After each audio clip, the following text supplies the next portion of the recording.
को शिक्षा करने निमंते भगवान कृष्ण अर्जुन को ए कुरुक्षेत्र पड़िया गीता प्रदान करते जो गीता ए मनुष्य समाज में अति मूल्यवान तेणु से गीता को मुझे पाठ करने जाऊँगी समस्ते मन ध्यान दे शुणु एवं ताकू हृदय अनुगम करने चेष्टा करूँ। श्लोक नंबर 66 18 अध्याय। सर्वधर्मान परित्यज्य मामेकं शरणं व्रज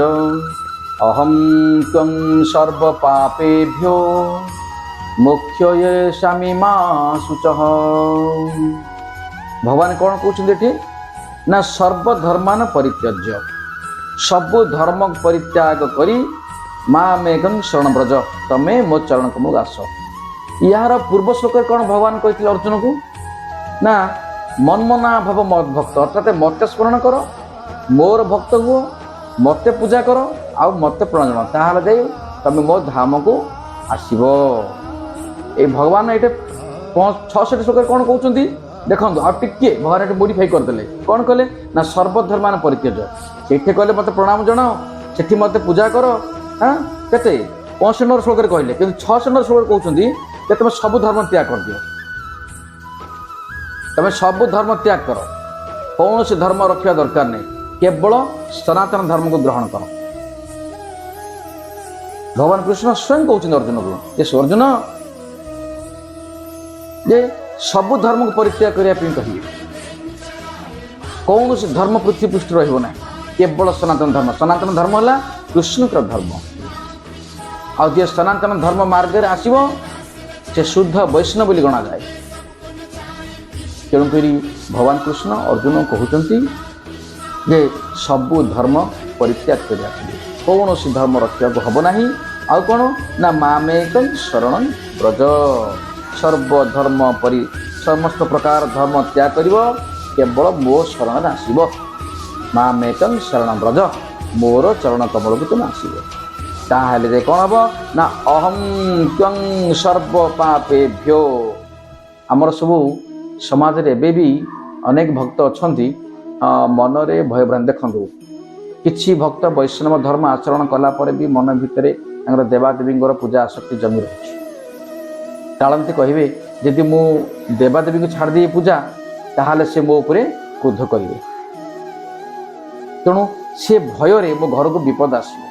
से भय से मैंने भी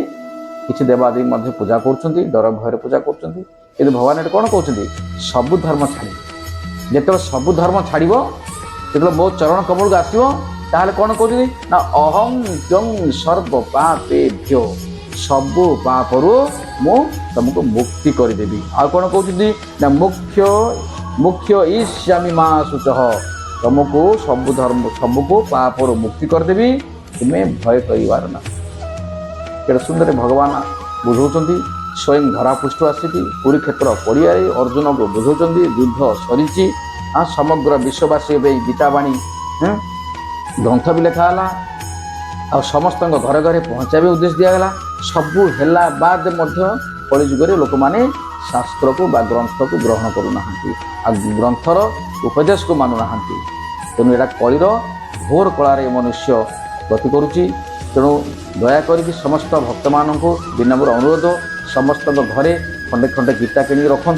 गीता को अध्ययन करूँ श्लोक को बुझा चेष्टा करूँ श्लोक अति सुंदर अति सरल भाषा लिखाई आम इस्कन गीता ने बहुत सुंदर सरल भाव बुझाई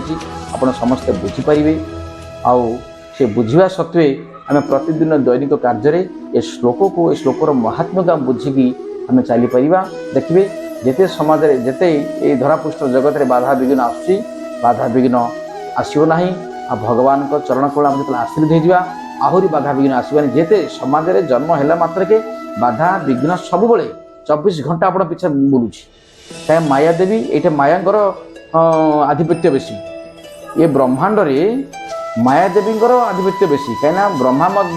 माया कबल अच्छा स्वर्गर देवादेवी माया देवी कबल अच्छा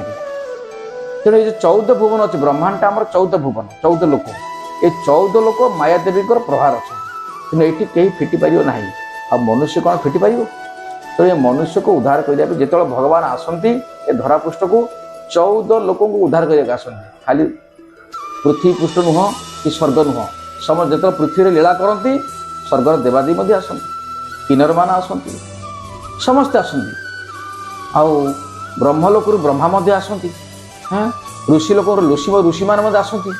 समस्त आसी भगवान सेवार अंश ग्रहण करते तेणु कहबार उद्देश्य है भगवान ये लीला खेल जो लीलार आम अंशग्रहण करवा जो लीलार आम श्रवण करी आम हृदय को शुद्ध कर